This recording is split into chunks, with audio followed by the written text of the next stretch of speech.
Lots to talk about this morning on the state of our civil rights under President Trump, as we're just 3 weeks away from our March for Justice in Washington, D.C., marking the 54th anniversary of Dr. Martin Luther King's I Have a Dream speech. This week, the Trump administration has taken more steps against immigration, affirmative action, and police accountability. More on that, though, in a moment. Also, tensions were already high between the black community and police in Detroit on a hot summer night in 1967. We'll take a look at a new historical thriller out this week telling that story. It's called Detroit. But we start with the latest in the investigation into Russia's involvement in the 2016 elections. Joining me now is Jason Johnson, political editor of The Root and professor at Morgan State University. Jason, a lot of talk this week about leaks, the Attorney General going very high profile and aggressive in announcing we are going after the leaks, that this is, quote, a culture of leaks and they won't tolerate it, even suggesting that they wanted to look again at how and what they can do to media people or people in the press that talk to people that provide them with leaks. I mean, what are we looking at here this week, and where are we in this investigation? Well, we're looking at the continuing march forward of an attempted authoritarian regime.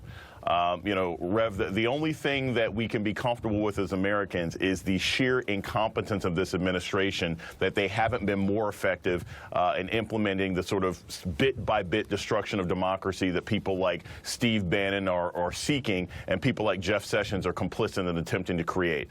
Look, the leaks as to what or how that information got out about President Trump and his conversations, we have absolutely no idea, and the administration has every right to be curious about those things. But they're so hypocritical when it comes to leaks that it's hard to take their threats, it's hard to take their concerns as anything other than a shadow attempt to suppress the press. When leaks helped the Trump campaign in 2016, he had no problem with it. When leaks now reveal the cracks within his administration and an inability to handle even the most basic of tasks, suddenly they're a problem. And it's those very same leaks that might lead us to one day understand what role, if any, Russia had in implementing this administration and helping it to continue.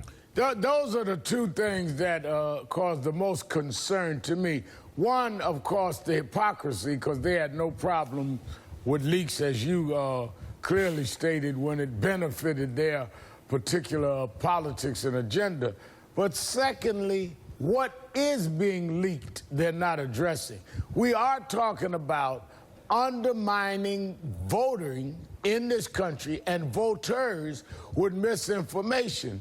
And rather than seeming to be concerned that people are being unfairly and in many ways duped with misinformation, which should be an outrage to all of us, they're more worried about who told than what is being told and what may have transpired.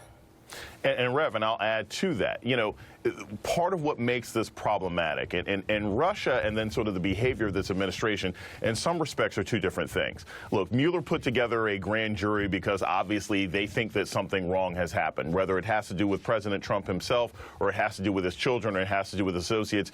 This investigation has been going on since 2015, so that's going to continue.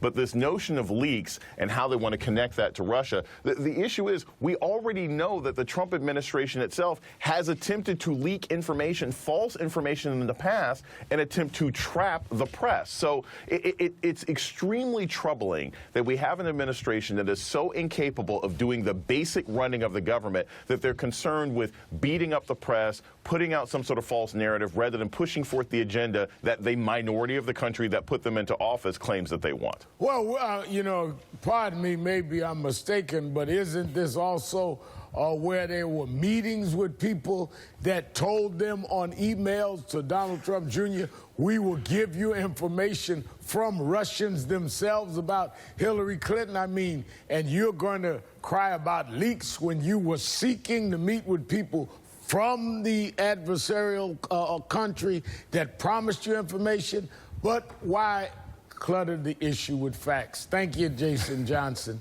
To continue this discussion, I want to bring in